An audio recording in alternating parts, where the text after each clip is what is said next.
Hello everyone, চলে এসেছি তোমাদের জন্য নতুন আরেকটা ভিডিও নিয়ে। আজকে কথা বলবো ফিজিক্সের পিরিয়ডিক মোশনের পার্ট 2। মজার ব্যাপার হচ্ছে আজকে শুধুমাত্র আমরা একটা জিনিস নিয়ে কথা বলবো, সেই জিনিসটার বিভিন্নভাবে ব্যবহার যতভাবে করা যায় সেগুলো করব। জিনিসটা হচ্ছে সরল দোলক বা সিম্পল পেন্ডুলাম। আচ্ছা, সিম্পল পেন্ডুলাম সম্পর্কে বলার আগে আমরা পার্ট 1-এ যা যা শিখেছি একটু মনে করে দেখি। পার্ট 1-এ আমরা যেগুলো শিখছি সেগুলো ছিল পর্যায়ভিত্তিক গতি, তারপরে অসিলেটরি মোশন, আর হচ্ছে সিম্পল হারমোনিক মোশনের বিভিন্ন ধরনের সূত্র, তাদের হচ্ছে রাশিমালা যেভাবে আমরা ডেরিভেশনগুলো আনি সেভাবে কাজ কিভাবে হয়, গতিশক্তি, স্থিতিশক্তি, তারপর স্প্রিংটা খুব কম দেখানো হয়েছে যদিও, তবুও স্প্রিং সম্পর্কে দুইটা সূত্র একটু দেখিয়ে দিব আজকে ক্লাসের শেষের দিকে। আর তার আগে আমরা হচ্ছে আজকে টপিক নিয়ে কথা বলা শুরু করি। আজকের টপিকটা হচ্ছে সিম্পল পেন্ডুলাম। সবার আগে সিম্পল পেন্ডুলামের ভিতরে তারা কি আসলে অসিলেটরি মোশন করে, সিম্পল হারমোনিক অসিলেশন করে কিনা সেটা আমরা দেখব আজকে। কিভাবে করলেও সেটা কিভাবে করে এবং সেটা গাণিতিক রাশিমালা কিভাবে আনতে হয় সেটাই দেখব। আচ্ছা, তো চলো শুরু করা যাক। আমি সামিউল আলী মৃদুল আছি, পুরো ভিডিও জুড়ে তোমাদের সাথে থাকবো। ওকে, তো সবার আগে আগে একটা সিম্পল পেন্ডুলাম দেখি জিনিসটা আসলে দেখতে কীরকম হয়। জিনিসটা দেখতে অনেকটা এইরকম না বলো তো, যে তোমরা পুরোনো আমলের ঘড়িগুলোতে দেখেছো হয়তো, অথবা সিআইডিতে ডক্টর সানুকে যখন হিপনোটাইজ করে তার ফরেন্সিক ডক্টর সানুকে যখন হিপনোটাইজ করে, তখন কিছু একটা সুতোর ভিতরে দেখা যায় যে কিছু একটা বেঁধে সেটা সামনে এইভাবে দোলানো হচ্ছে, তাই তো? এই জিনিসটাই হচ্ছে পেন্ডুলাম, যেটা তুমি অনেক সময় ঘড়ির নিচে দেখছো, যে ঘড়ির নিচে এভাবে দুলতে দেখা যায়, সেই জিনিসটাই। হ্যাঁ, তো এই যে ও এভাবে অসিলেশন, এই যে ওর যে গতিটা, আমরা তো দোলনার সাথে এই গতিটাকে একবার কম্পেয়ার করছি অলরেডি, কিন্তু এটা আসলে গাণিতিক রাশিমালাটা কিভাবে আনতে হয় সেটাই হচ্ছে আজকে আমরা দেখব। তো চলো শুরু করা যাক। আজকে প্রথমে চিত্রটা এঁকে দেখাই যে আসলে এইখানে কি কি বল কাজ করে এবং কেন এই জিনিসটা আসলে গতিশীল হয় সেটা আগে বুঝতে হবে কিন্তু আমাদেরকে। তো ধরো এখানে বিভিন্ন টার্ম আছে, টার্মিনোলজিগুলো আগে দেখে নিই। তো প্রথমে হচ্ছে এইটা হচ্ছে উপরের দেয়াল যেটার সাথে লাগানো থাকে, এটাকে বলা হয় ঝুলন বিন্দু, যার সাথে ঝুলে থাকে আর কি। এইখানে একটা সুতা দিয়ে বাঁধা থাকে। আচ্ছা, সুতাটা একটু স্কেল দিয়ে আঁকলে ভালো হতো, আচ্ছা স্কেল নাই। আচ্ছা, এরকম একটা সোজা স্ট্রিংয়ে থাকে বাঁধা, নিচে একটা গোল আকার বস্তু থাকে, এটাকে বলা হয় বব, এটাকে বলে BOB, বব। আচ্ছা, আর এটা হচ্ছে সুতা। এখন কথা হচ্ছে যে একটি ছোট জিনিস বলে নেই এখানে, যে যখনই এইখানে তোমার এই জিনিসটার দৈর্ঘ্য নিয়ে কথা বলা হবে, তখন কিন্তু আমাকে সুতার দৈর্ঘ্য এবং এই ববের ব্যাসার্ধ দুটো একসাথে হিসাব করতে হবে। তার কারণ হচ্ছে যখন এই সরল দোলকের সংজ্ঞা দেওয়া হয়, অ্যাকচুয়াল সংজ্ঞা, সেখানে বলা আছে যে এটা আসলে একটা বিন্দু ভর। বিন্দু ভরের জন্য কিন্তু আসলে দৈর্ঘ্য প্রস্থ উচ্চতা কিছু থাকার কথাই না। এখন কপাল খারাপ আমাদের যে বিন্দু ভর আমরা জোগাড় করতে পারি না, কিন্তু ওইটা বলছে যে তার ভর আছে কিন্তু সেটা বিন্দু ভর। একটা বিন্দুর ভিতরে অনেকগুলো ভর একসাথে করা তো আমাদের জন্য একটু টাফ। তো সেই জন্য আমরা যে জিনিসগুলো নিয়ে কাজ করি সেটার একটা ব্যাসার্ধ থাকে নর্মালি, সেই ব্যাসার্ধটা আমাকে সুতার দৈর্ঘ্যের সাথে অ্যাড করে দিতে হবে। প্লাস আর একটা কথা হচ্ছে যে আমরা কেন এই মাঝখানের বিন্দুটাই নিলাম, কারণ এই বিন্দুতে হচ্ছে সুতার এই মাঝখানের বিন্দুটাতে তোমার হচ্ছে কল্পনা করা যায়, এই মাঝখানের বিন্দুটাতে কল্পনা করা যায় যে ওখানে তোমার ওই ববের সম্পূর্ণ ভর কেন্দ্রীভূত আছে। এখান থেকে তোমার ভর কেন্দ্র এবং ভার কেন্দ্র নামে দুইটা জিনিসের সংজ্ঞা তোমাকে জানতে হবে। সেটা হচ্ছে ভার কেন্দ্র এবং ভর কেন্দ্র কি। প্রথম কথা হচ্ছে ভর কেন্দ্র, ইট ডাজেন্ট রিয়েলি এক্সিস্ট। প্রথম কথা, ভর কেন্দ্র জিনিসটা এক্সিস্টই করে না, আর ভার কেন্দ্র জিনিসটা এক্সিস্ট করে। অর্থাৎ ভার কেন্দ্র একটা বাস্তব জিনিস আর ভর কেন্দ্র একটা কাল্পনিক জিনিস। তাহলে ভর কেন্দ্রটা কি? ভর কেন্দ্র হচ্ছে কোনো বস্তুর যেই বিন্দুতে তার সমস্ত ভর পুঞ্জীভূত আছে বলে কল্পনা করে নেওয়া হয় কিংবা কল্পনা করে নেওয়া যায়, তাকে বলবো আমরা ভর কেন্দ্র। আর যেই বস্তুর যেই বিন্দুতে তার সকল বিন্দুগুলোর জন্য যে টোটাল যেই হয়, টোটাল যেই অভিকর্ষজ বল হয়, সেগুলোকে বাকিগুলোকে বাদ দিয়ে যেই বিন্দুতে আসলে সকল অভিকর্ষজ বল যে বিন্দুতে ক্রিয়া করে, সেটাকেই আমরা বলতে পারি হচ্ছে কি বলে অভিকর্ষ, কি বলতেছিলাম, ভার কেন্দ্র। হ্যাঁ, ভার কেন্দ্র। আর ভর কেন্দ্র হচ্ছে একটা কাল্পনিক। এখন কথা হয়েছে যে তোমার গোলকের জন্য, গোলক যেহেতু একটা নিরেট বস্তু এবং তার কি হয়, সে হচ্ছে সব দিকে সুষম, তো সেই কারণে তার জন্য ভর কেন্দ্র এবং ভার কেন্দ্র সেম হয়। কিন্তু অন্যান্য বস্তুর জন্য সবসময় ভর কেন্দ্র ভার কেন্দ্র সেম হবে না, এটা খেয়াল রাখতে হবে। যেমন তোমাকে একটা উদাহরণ দেওয়া যায় এভাবে, যে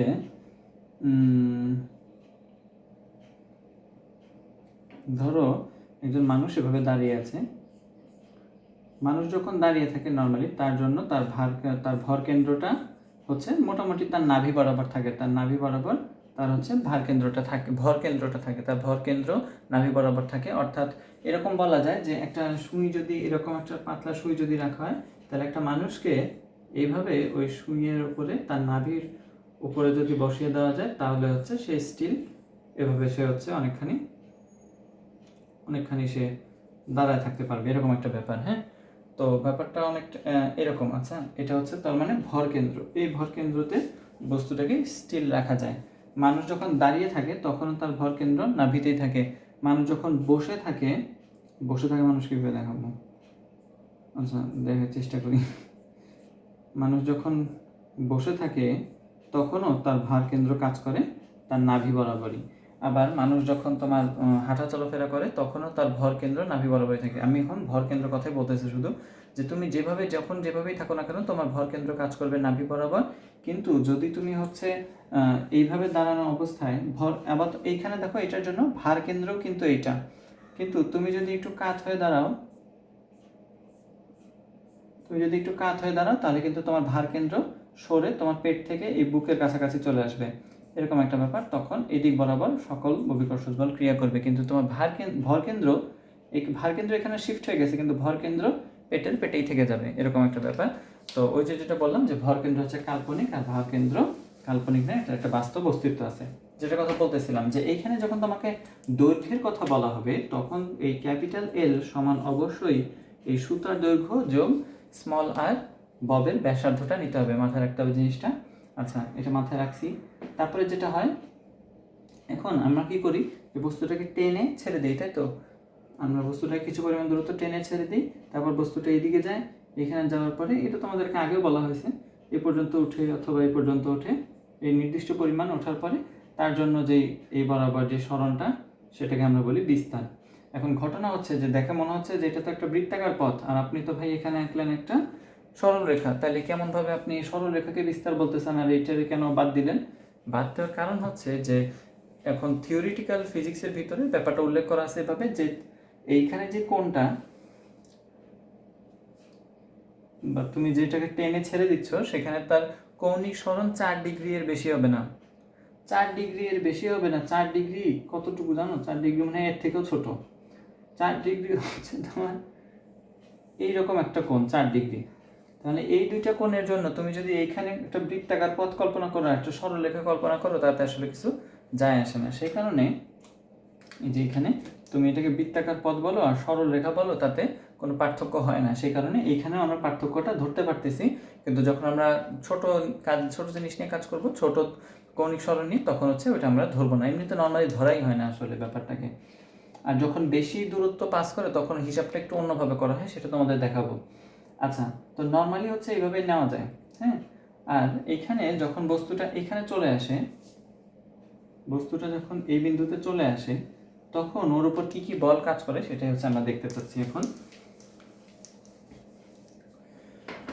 এখন সবার আগে ওর উপরে সব থেকে স্বাভাবিক যে বলটা, সেটা হচ্ছে ওর অভিকর্ষজ বল কাজ করবে খাড়া নিচের দিকে mg, তাই তো? এখন ধরো তুমি বস্তুটাকে ঘুরাইছিলে হচ্ছে থিটা কোণে কৌণিক সরণ ঘটাইছো তার জন্য। আচ্ছা, এবার বস্তুটার এখন দেখা যাচ্ছে যে হচ্ছে এই mg কে আসলে কারা কারা কাভার দিচ্ছে সেটা একটু দেখতে হবে, যে mg বলটা আসলে কোন দিকে ভাগ হয়ে যাচ্ছে। একটা দেখো তো, এটাকে যদি আমি সামনের দিকে নিচের দিকে বর্ধিত করি, এই কোণটাকে কত বলা যায়? এটা যদি থিটা হয়, এই কোণটা হবে থিটা। আচ্ছা, তাহলে এইখানে যদি থিটা থাকে, তাহলে mg এর এই দিক বরাবর উপাংশ কত হবে? mg cos theta. mg cos theta পেয়ে গেছি। আচ্ছা, mg cos থিটা যদি এদিকে হয়, তাহলে এইটা 90 ডিগ্রি বরাবর একটা উপাংশকে আমরা কি বলতে পারবো? 90 ডিগ্রি বরাবর উপাংশটা হবে হচ্ছে তোমার mg sin theta. mg sin theta কি এইদিকে হবে? না, mg sin থিটা হবে এইদিকে। কারণ তোমার এই দুইটা যেটা আর কি তোমার লব্ধি mg, এই mg তো এই দুইজনের দুই পাশে থাকবে আর কি, বা দুইজনের মাঝখানে থাকবে mg, আর দুই পাশে দুইটা উপাংশ আমরা তৈরি করে নিই। তাহলে এই বরাবর যে উপাংশটা, সেটা আছে হচ্ছে mg sin থিটা, তাই তো? আচ্ছা, ভালো কথা।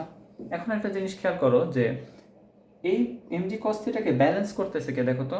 যখন আমরা হচ্ছে সুতা নিয়ে কাজ করি, এইটাকে নিয়ে আসি, ধরো এই যে এই জিনিসটা, এটাকে এখানে ঝুলাই দেওয়া হয়েছে।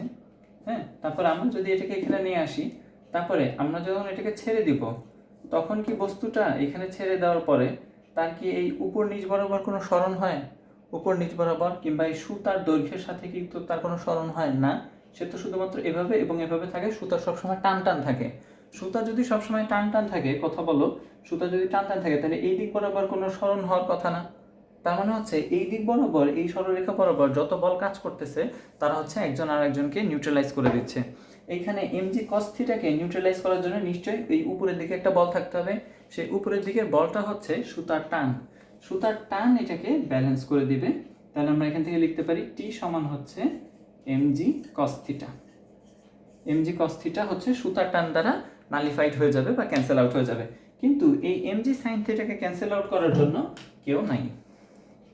এমজি সাইন থিটা এই দিক বরাবর আছে, কিন্তু ওকে ক্যান্সেল আউট করার জন্য এই দিক বরাবর দেখো কোনো বল নাই। সেই কারণেই এইখানে এই বরাবর কোনো যদি কোনো সাম্যাবস্থা তৈরি না হয়, তার মানে এখানে একটা অসাম্য বল কাজ করতেছে।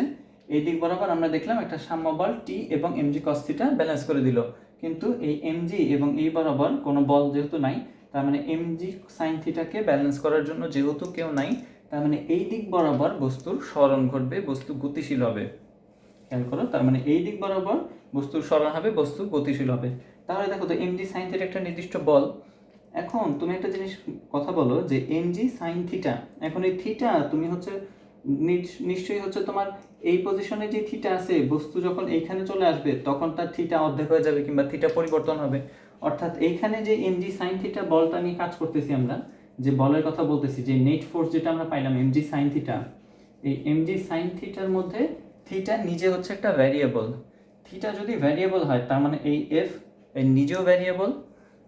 তার মানে এখানে বল প্রত্যেক মুহূর্তে চেঞ্জ হচ্ছে, এটাই তো হয়, বল প্রত্যেক মুহূর্তেই আমার চেঞ্জ হওয়ার কথা। ওই উপরের দিক থেকে ও যখন সর্বোচ্চ পজিশনে থাকবে, যখন অনেক বেশি উপরে উঠে যাবে তখন থিটা এর মান অনেক বেশি।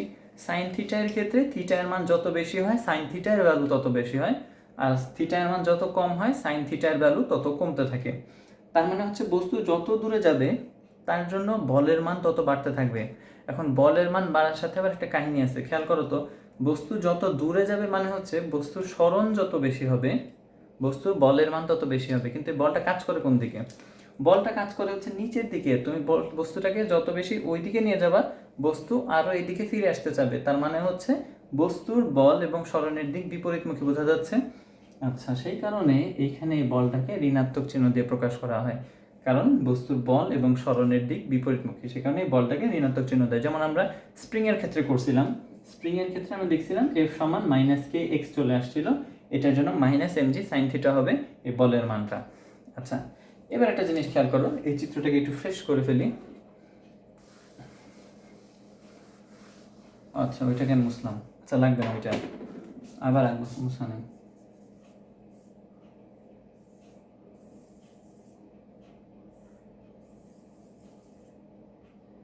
এই বরাবর আমার কাজ করতেছে এমজি সাইন থিটা, এই বরাবর এমজি, এই বরাবর এমজি কস থিটা, আর এই বরাবর তো কোনো বল নাই, এখানে একটা থিটা আছে, সো এখানে একটা থিটা আছে। এখন যে ঘটনা ঘটছিল বলো তো, এইখানে সুতার দৈর্ঘ্য কত ছিল বা হচ্ছে টোটাল লেন্থ নিয়ে আমরা কাজ করি, কোনো ঝামেলা করবো না, ক্যাপিটাল এল।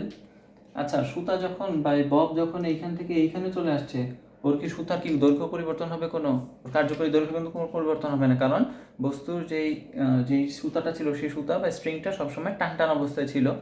তার মানে এইখানেও এটাকে আমরা বলতে পারি এল। এখানে একটা থিটা আছে, আর এইখানে যে সরণটা আছে সেই সরণটাকে আমরা বলতেছিলাম এক্স, তাই তো? সেই সরণটাকে আমরা বলতেছিলাম এক্স। আর যদি সর্বোচ্চ সরণটা নাম তখন সেটাকে আলাদাভাবে বিস্তার বলা হয়, কিন্তু নর্মালি আমরা হচ্ছে এক্স দিয়ে প্রকাশ করি। এক্স এর ম্যাক্সিমাম ভ্যালু হচ্ছে এ বা অ্যামপ্লিটিউড, আর হচ্ছে ওর এমনিতে নর্মাল ভ্যালু হচ্ছে শুধুমাত্র এক্স। তাহলে এইখান থেকে তুমি একটা কথা বলো তো আমাকে, এইখানে যে নেট ফোর্সটা কাজ করতেছে সেটা আমরা পাইছি হচ্ছে F equals minus MG sine theta. F equals পাইছি আমরা মাইনাস এমজি সাইন থিটা।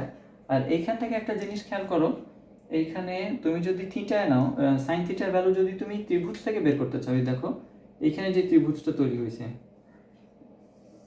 এই ত্রিভুজ থেকে যদি তুমি সাইন থিটার ভ্যালুটা বের করতে চাও কি হবে দেখো তো, সাইন থিটা এখন তুমি বিপরীত বাহু বাই অতিভুজ খুঁজবা। এখন বিপরীত বাহু বাই অতিভুজ তুমি এখন কেমনে পাবা বলো তো?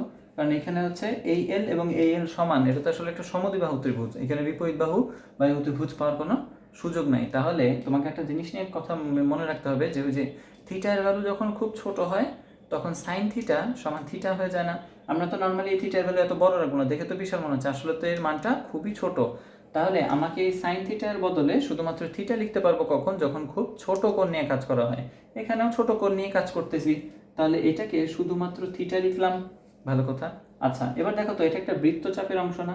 কোনো একটা বৃত্তের অংশ, কোনো একটা নির্দিষ্ট বৃত্তের জন্য আমরা একটা সূত্র জানি, এস ইকুয়ালস আর থিটা, যেখানে এস হচ্ছে একটা কি বলে এটাকে, কি শিখছিলাম আমরা, এস হচ্ছে বৃত্তচাপের দৈর্ঘ্য, আর ছিল আমার ব্যাসার্ধ, আর থিটা ছিল আমার জন্য কোণ। তাহলে থিটা সমান আমরা লিখতে পারি এস বাই আর।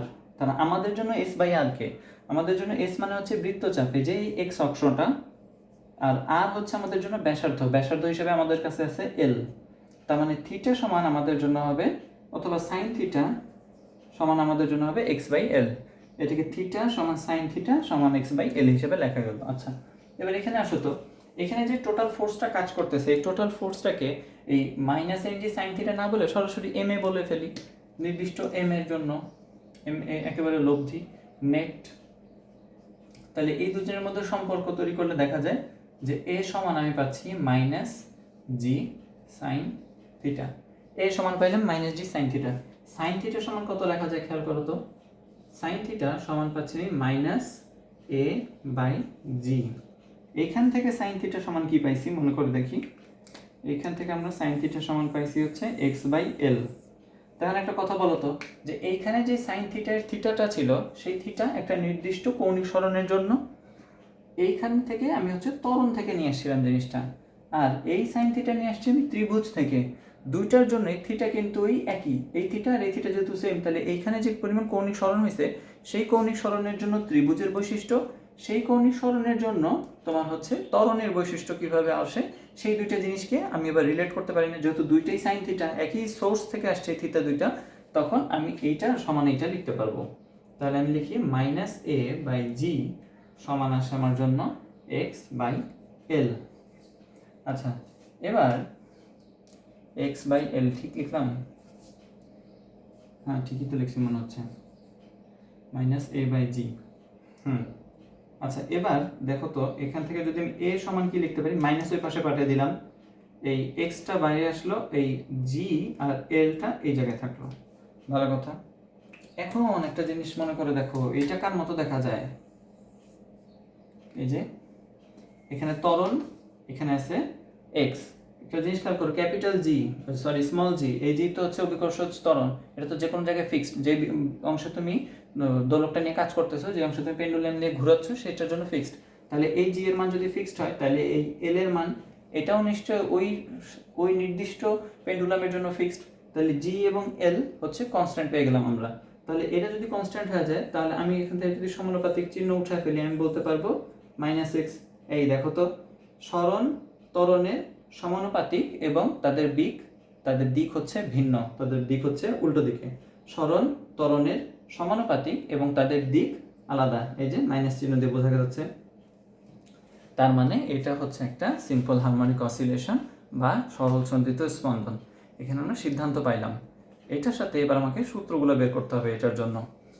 খেয়াল করো তো, এই যে minus G by L into X পাইছো, মনে করে দেখো তো তোমাদের জন্য minus K by M into X, এটা কই পাইছিলাম? এটা ছিল স্প্রিংয়ের জন্য। স্প্রিংয়ের জন্য আমরা এই কে বাই এম এই ধ্রুবকটাকে বলতে পারছিলাম, কে বাই এম এই ধ্রুবককে আমরা বলছিলাম ওমেগা স্কোয়ার। এ ছিল এক্স ছিল, তাহলে এইখানে যে জি বাই এল আছে, এটাকেও আমার ওমেগা স্কোয়ার বলা উচিত না? যেহেতু সমীকরণ একই ধরনের গতি নির্দেশ করতেছে, আমার ওমেগা স্কোয়ার সমান হবে জি বাই এল। নতুন আর একটা জিনিস পেয়ে গেলাম আমরা, ওমেগা স্কোয়ার সমান জি বাই এল। এই তো।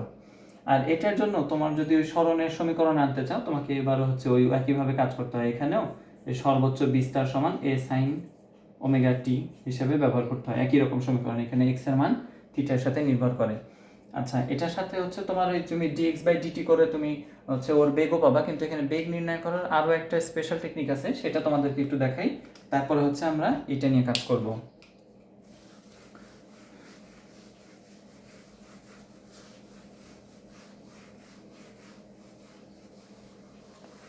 সেটা হচ্ছে একটু মনে করে দেখো তো, যে তোমাদের যখন এরকম একটা পথ দেওয়া থাকতো, ধরো এরকম একটা পথ দিয়েছে, বলছে এটা হচ্ছে 5 মিটার, এটা 5 মিটার, আর এখানে একটা লোক আছে, তার ভর হচ্ছে 80 কেজি। তাহলে লোকটা যদি এইখান থেকে, আর এই কোণটা দেওয়া আছে, এ বরাবর যে কোণ সেটা হচ্ছে 30 ডিগ্রি দিছে। এখন তোমাদেরকে যদি বলা হতো যে এই লোকটার জন্য কৃত কাজ কত, এ যদি এইখান থেকে এইখানে ওঠে তাহলে তার জন্য কৃত কাজ কত, আমরা কি করতাম, আমরা শুধুমাত্র এই উলম্ব দিকে যেই মানটা আসে, উলম্ব দিকে যে সরণ সেটা নিয়ে হিসাব করতাম, উলম্ব দিকের জন্য ওর যে সরণ হবে সেটাই হবে ওর জন্য কৃত কাজ, তাই তো? তাহলে আমাদের জন্য আসতো m ইন্টু জি ইন্টু এইচ এর বদলে আমরা এই এইচ এর মান ব্যবহার করতাম 5, m হিসেবে আমরা ব্যবহার করব 80, আর জি হিসেবে আমরা ব্যবহার করব 9.8, তাই তো? আচ্ছা, খেয়াল রাখো যে আমরা যখন এই বাঁকাতারা পথে কাজ করছি, তখন যদি আমাদের জন্য বিভব শক্তির পরিবর্তন বা এইখানে স্থিতিশক্তি যে পরিমাণ জমা হচ্ছে সেটা যদি উলম্ব দিকে হিসাব করা হয়, আমি যেই বব এবং সুতা নিয়ে কাজ করতেছিলাম সেইখানে এইখানে ছিল আমার বস্তুটা, এই বস্তুটা এখান থেকে এইখানে চলে আসলো, তখন তার জন্য দেখো তো, বস্তু যদি কৌণিক সরণ হয় তার জন্য সে কিন্তু তার নিজের যে হাইটের, যে যতটুকু হাইট সে কাভার করে তার থেকে অনেকখানি উপরে উঠে আসছে না, তার হাইট থেকে। এই হাইটের পার্থক্যের জন্য যে এইচ হবে, সেটা দিয়েও তুমি ওর জন্য কৃতকাজ বের করতে পারবা। কিভাবে বের করব একটু দেখি, যে এই দূরত্বটা কত, এল, এই পুরাটুক নিজেও এল, এই পুরাটুকুই হচ্ছে এল, তাই তো? যে পুরাটুক এল, এটা তো জানো, এটা তো দেখাইলাম না, এই জন্য এই পুরাটুক আছে হচ্ছে এল। একটু মার্কিং নাম্বারিং করবো নাকি দেখি, এ বি সি, তারপরে তুমি একটা কাজ করো, যে ওর হচ্ছে উলম্ব দিকে যদি সরণ নিতে চাও তাহলে তোমাকে কি করতে হবে, বরাবর একটা আনুভূমিক রেখা টানতে হবে, তারপর এখন এইখান থেকে এই পর্যন্ত দূরত্বটা নাও, এটার নাম দাও ডি। তাহলে তুমি আনুভূমিক দূরত্বটা একটু বের করো, বা এই উলম্ব দূরত্বটা, সেটা হবে হচ্ছে, এটা যদি থিটা হয়, নির্দিষ্ট পরিমাণ থিটা কৌণিক সরণের জন্য, তোমার এইখানে এডি সমান বলা যাবে, এডি সমান হচ্ছে এইটার এই দিক বরাবর উপাংশ এল কস থিটা, এল কস থিটা। এখন তুমি যদি ডিসি নির্ণয় করতে চাও, তোমার সরণ তো হয়েছে আসলে সি থেকে ডি পর্যন্ত, সি থেকে ডি পর্যন্ত তার উলম্ব উচ্চতার পরিবর্তন হয়েছে, তাহলে তুমি নির্ণয় করতে চাও সিডি, তো তোমাকে কি করতে হবে, AC minus eddy, that is L minus L cos theta, বা এটাকে লিখতে পারো তুমি এল ইন্টু 1 মাইনাস কস থিটা, এল ইন্টু 1 মাইনাস কস থিটা দিয়ে আমি পেয়ে গেলাম ডিসি এর ভ্যালু। আচ্ছা, ভালো কথা। এখন এটা তো লাগবে না, তাহলে এটা হচ্ছে আমার জন্য হাইট, আমার জন্য হাইট পাইছি আমরা এল ইন্টু 1 মাইনাস কস থিটা, এটা হচ্ছে আমার জন্য হাইট। আর আমার জন্য হচ্ছে তাহলে কৃত কাজ কি হবে, mgh, বস্তুর যে ভর সেটা নিতে হবে, জি নিতে হবে, আর এইখানে আমি নিব L into 1 minus cos theta, as simple as that, কাজ শেষ এখানেই। এটা হবে তোমার জন্য কৃত কাজ, হবে হচ্ছে টোটাল এনার্জি বা হচ্ছে টোটাল বিভব শক্তি, এটা নির্দেশ করবে টোটাল বিভব শক্তি, যে এখান থেকে এই পর্যন্ত পৌঁছানোর ফলে কি পরিমাণ বিভব শক্তি ওর ভিতরে জমা হলো সেটাই। কৃত কাজ বা বিভব শক্তি তো একই জিনিস, টোটাল বিভব শক্তি পেয়ে গেলাম আমরা। এখন তোমাকে যদি বলে যে বস্তুটা যদি এখান থেকে ছেড়ে দেওয়া হয়, তারপরে বস্তুটা সি অবস্থানে পৌঁছানোর পর তার বেগ কত হবে, সি অবস্থানে পৌঁছানোর পর তার যদি বেগ তুমি নির্ণয় করতে চাও, কি হবে বলো তো, বিভব শক্তিটা সম্পূর্ণরূপে এখানে গতিশক্তিতে রূপান্তরিত হয়ে যাবে, যেহেতু এটা সব থেকে নিচের বিন্দু, এরপরে যদি আবার এদিকে আসে তখন আবার উপরের দিকে উঠতে শুরু করবে, সব থেকে নিচের বিন্দুতে কাইনেটিক এনার্জি ম্যাক্সিমাম থাকে, তাহলে এইখানে ওর কাইনেটিক এনার্জি যে ম্যাক্সিমাম সেটা হবে হচ্ছে এইখানের যে বিভব শক্তি ওইটার সমান।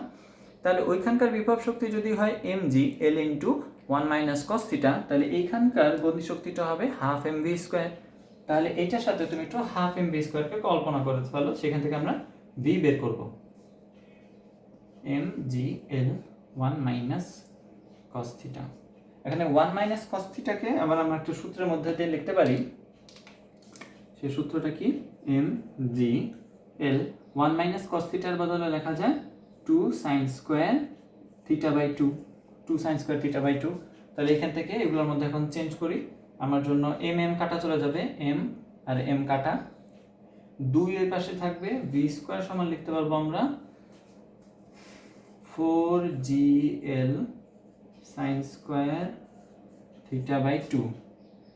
হ্যাঁ, আর ভি সমান আমরা বলতে পারবো এটাকে ভি অথবা তুমি ভি ম্যাক্সও বলতে পারো, ভি সমান এটা রুট করলে হবে কি 2 root GL 2 root GL sine theta by 2। আমার মনে নাই যদিও সূত্রটা এরকমই হবে মনে হয়, হয়তো এরকম কিছু একটাই ছিল। এটাকে তুমি ভি ম্যাক্স হিসেবে বলতে পারো, কারণ হচ্ছে এটা ম্যাক্সিমাম ভেলোসিটি হবে। এখানে যে বেগটা নির্ণয় করলো সেটা তো অবশ্যই ম্যাক্সিমাম ভেলোসিটি, তো সেটার জন্য তুমি এইভাবে ম্যাথটা করতে পারো। তোমার যদি বিভব শক্তি লাগে তুমি এইভাবে ব্যবহার করবা, আর যদি ওইখান থেকে তোমার গতিশক্তিতে রূপান্তরিত করতে হয় তাহলে এভাবে নিয়ে নিলা।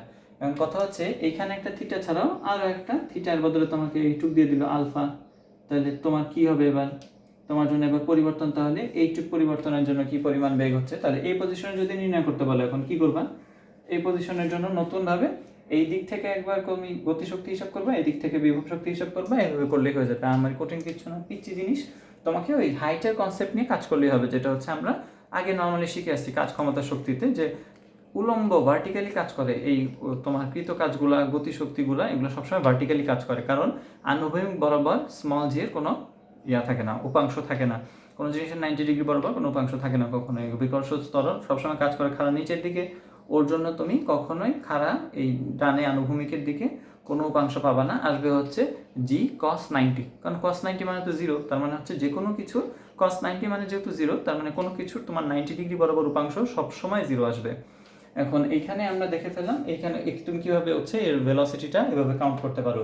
এটা ছাড়াও তোমাদেরকে দেখানোর কথা ছিল যেটা, যে ওমেগা স্কোয়ার নিয়ে কি করতে হবে, ওমেগা স্কোয়ারের তাৎপর্য কি, ওটা আমার কি কাজে লাগবে জীবনে সেটা একটু দেখি।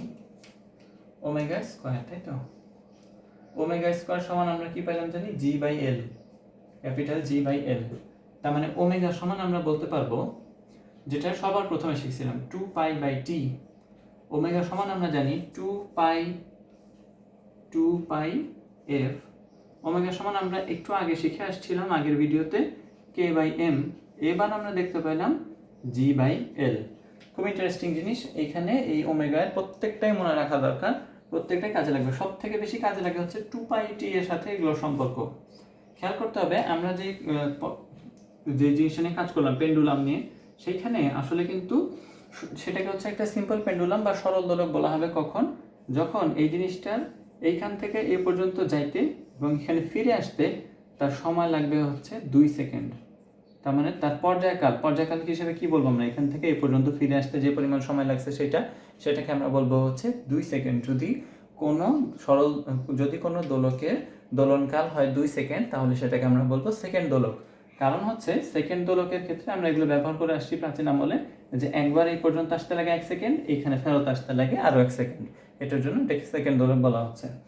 আচ্ছা, এবার খেয়াল করো তো তাহলে, এখন এই সেকেন্ড দোলক নিয়েই হচ্ছে যত কাহিনী, যে এই সেকেন্ড দোলক নর্মালি তোর পর্যায়কাল 2 ঠিক আছে, এখন ওই চাঁদে নিয়ে গেলে কি হবে, তারপর অন্য জায়গায় নিয়ে গেলে কিভাবে কোনগুলো পরিবর্তন হবে, দোলনকাল নিয়ে ওর মূলত কাজ করতে হয়, এই ওমেগার সাথে ওর কোনো আসলে খাতির নেই। তাইলে ওর যদি 2 পাই বাই টি সমান আমরা কি পাইছি, ওর জন্য 2 পাই বাই টি সমান আমরা পাইছি root over G by L. K by M নিয়ে খুব বেশি কাজ নেই, জি বাই এল এর সাথেই কাজ। এইখান থেকে কি কি সম্পর্ক তৈরি করা যায় সেটা আগে দেখতে হবে। প্রথমত টি এর সাথে জি এর সম্পর্ক, টি এর সাথে জি এর সম্পর্ক হচ্ছে এইরকম, টি এর সাথে এল এর সম্পর্ক হচ্ছে এইরকম। এই দুইটা সম্পর্কের উপর ভিত্তি করেই তোমাকে সব কিছু নিয়ে কাজ করা লাগে, তোমার ম্যাথ দিবে এগুলা রিলেটেড। প্রথম কাজ হচ্ছে যে ওকে যখন চাঁদে নিয়ে যাবে তখন চেঞ্জ হবে শুধুমাত্র স্মল জি। ওকে যদি তোমার চাঁদে নিয়ে যাওয়া ছাড়াও ওর যদি দৈর্ঘ্যের পরিবর্তন হয় তাহলে স্মল জি ক্যাপিটাল জি দুইটাই চেঞ্জ করতে হবে তোমাকে। আচ্ছা, তাহলে এই দুজনের কম্বাইন্ড সূত্রটা কি দেখিয়ে দিই। এই দুজনের কম্বাইন্ড করে নিলে হয় টি সমানুপাতিক হবে হচ্ছে রুট ওভার এল বাই জি। এটা আর একটা সম্পর্ক। এটা নিয়ে হচ্ছে যখন তোমাকে এল এবং জি দুইটাই চেঞ্জ করে দিবে তখন হচ্ছে তুমি এটা ব্যবহার করবা। যদি তোমাকে বলে শুধুমাত্র জি চেঞ্জ করতে, কোনো অন্য জায়গায় নিয়ে গেলো, তার সুতার দৈর্ঘ্য যদি ঠিক রাখে তাহলে তার জি চেঞ্জ করার মতো একটা ঘটনা ঘটতে পারে, সেটার জন্য জি এর ভ্যালু কীভাবে চেঞ্জ হয় বসাবা, চাঁদের জি এর ভ্যালু কত হয় সেভাবে বসাবা। যদি তোমাকে টি যদি তোমার দৈর্ঘ্য চেঞ্জ করে দেয় যে জি তুমি যে অবস্থানে আসো ওই অবস্থানেই থাকতেছো, কিন্তু তোমার জন্য দৈর্ঘ্যের পরিবর্তন করে দিছে, তখন হচ্ছে এই এল এর চেঞ্জ নিয়ে কাজ করতে হবে। এখন এই এল এর চেঞ্জ হওয়ার জন্য যে নতুন যে টিটা আসে, T2 আসে, যেমন ধরো যে এগুলোকে লিখলে কি হয় যে দৈর্ঘ্য পরিবর্তন করলে T1/T2 সমান আসবে হচ্ছে তোমার জন্য L1/L2, তাই তো? ওরা হচ্ছে এই দৈর্ঘ্যের পরিবর্তনের জন্য এই নতুন L2টা দিয়ে দিবে, L1 দিয়ে দিবে, তোমাকে হচ্ছে বের করতে হবে নতুন পর্যায়কালটা কত হয়। এখন এই নতুন পর্যায়কাল তৈরি হলে বিভিন্ন রকমের ঘটনা ঘটতে পারে। সেটা হচ্ছে প্রথমত দিন ছোট দিনের হচ্ছে তোমার কি হয়ে যেতে পারে, কি বলে এটাকে, দিনের হচ্ছে তোমার দৈর্ঘ্য কমে যায় অথবা দৈর্ঘ্য বৃদ্ধি পায়, মানে হচ্ছে দিনে একটা ঘড়ি 5 সেকেন্ড বেশি চলে, 30 সেকেন্ড স্লো চলে, এই ধরনের ঘটনাগুলো ঘটে যে ঘড়ি ফাস্ট স্লো হয়ে থাকে। আচ্ছা, এটা ছাড়াও তোমার এই এই সম্পর্ক নিয়ে গেলেও কাজ করতে হবে। এই সম্পর্কগুলো হচ্ছে আমরা পরের পার্ট 3-তে এগুলো নিয়ে ঘড়ি স্লো চলে ধীরে চলে কীভাবে করে সেটা দেখবো। আর একটা জিনিস দেখবো যে পাহাড়ের উপরে গেলে কিভাবে আমরা হচ্ছে পাহাড়ের উচ্চতা নির্ণয় করতে পারি দোলনকাল দিয়ে।